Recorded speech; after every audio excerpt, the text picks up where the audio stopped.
Empezaremos a definir qué es SQL. SQL es un lenguaje estándar de cuarta generación que se utiliza para definir, gestionar y manipular la información contenida en una base de datos relacional.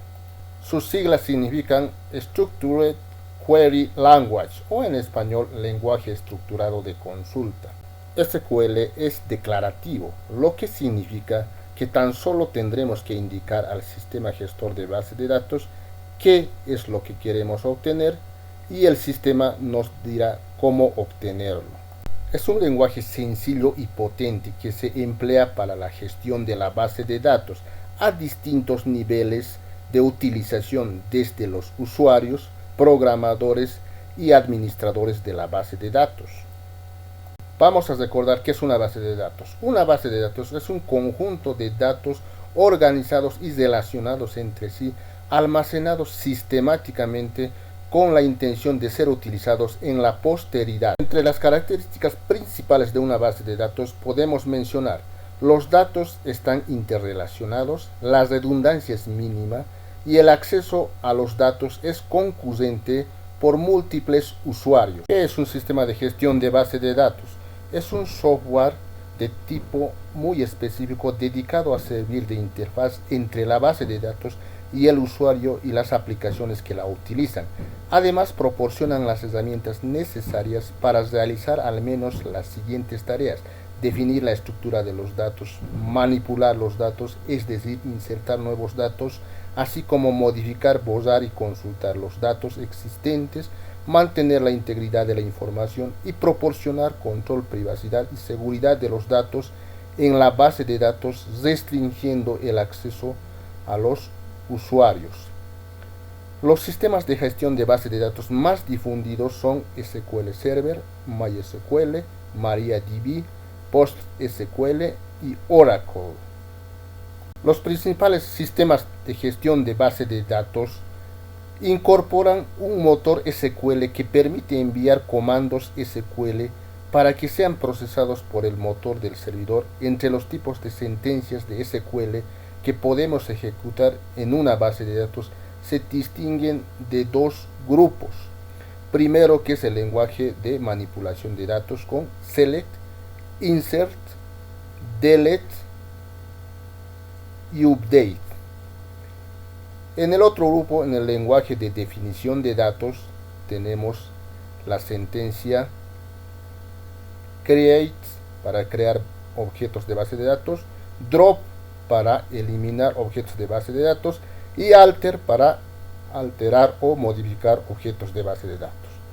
Bien, ahora vamos a ir directamente a lo que es un sistema gestor de base de datos. En este caso es SQL Server. Vamos a crear una tabla con el comando create. Aquí podemos ver, escribimos create table. Vamos a crear la tabla clientes. Estamos utilizando la sentencia create table para la tabla clientes. Vamos a definir sus campos: id de tipo entero, int, first name, que es el primer nombre, de tipo nbchart de 50 caracteres, last name, último nombre, de tipo char de 50 caracteres, y por último vamos a hacer el día de nacimiento, que es de tipo date o fecha, ¿no? Aquí podemos ver, fíjense, en la parte izquierda se ha creado una tabla clientes. Ahora también podemos utilizar la sentencia drop table clientes, que se utiliza para eliminar una tabla, ¿no? Ejecutamos y se va a eliminar la tabla. En la parte izquierda podemos ver que ya no está. Entonces, como necesitamos la tabla, vamos a volver a ejecutar la sentencia create table y vamos a crear nuevamente la tabla, y aquí a la izquierda podemos ver con sus campos nuevamente creados la tabla, ¿no? Ahora, ¿qué hacemos? Si nos olvidamos un campo, podemos aumentar ese campo a la tabla.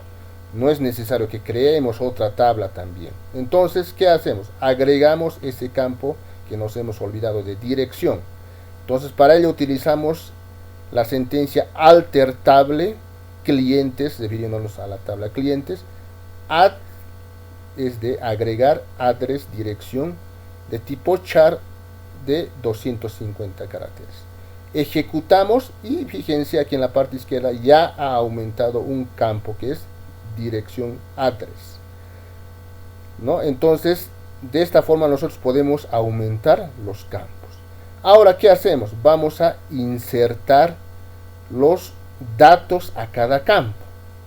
Entonces utilizamos insert into, la sentencia insert into, a la tabla clientes, y en cada uno de sus campos, ID, first name, last name, birth date y address. Fíjense, colocamos ahí los valores. Uno hemos colocado su nombre, su apellido, su día de nacimiento y su dirección. Vamos a aumentar otro segundo registro de igual forma con sus datos, y un tercer registro también con todos sus datos. En este tercer registro la dirección lo vamos a dejar vacío o null en inglés. Agregamos otro cuarto registro con sus datos Marlon Brando, fecha de nacimiento, y la dirección en este caso lo vamos a agregar. Listo, ya hemos agregado 4 registros o a 4 personas. Para que podamos ver si realmente se ha agregado esos registros, utilizamos la sentencia select asterisco from clientes. Fíjense, ahí abajo ya tenemos la tabla con todos los registros que hemos creado, es decir, 4 registros. Ahora, si quisiéramos aumentar el registro null que hemos dejado en el tercer registro, utilizamos la sentencia update, y ahora seleccionamos nuevamente y ya está actualizado la dirección del tercer registro, ¿no? Entonces eso es para actualizar. Ahora, si quisiéramos seleccionar solamente algunos campos, por ejemplo 3 campos, que es primer nombre, segundo nombre y dirección, especificamos en vez del asterisco y nos va a mostrar solamente esos 3 campos de todos los registros. También podemos utilizar la sentencia delete, que quiere decir eliminar de la tabla clientes, y fíjense, seleccionamos, hemos eliminado el cuarto registro, la cuarta persona, especificando su ID de la cuarta persona. Ahora podemos también seleccionar más específico con la sentencia where, que quiere decir seleccionar todo desde la tabla clientes, pero donde la ID solamente sea del registro 2, y nos va a mostrar el registro del ID 2.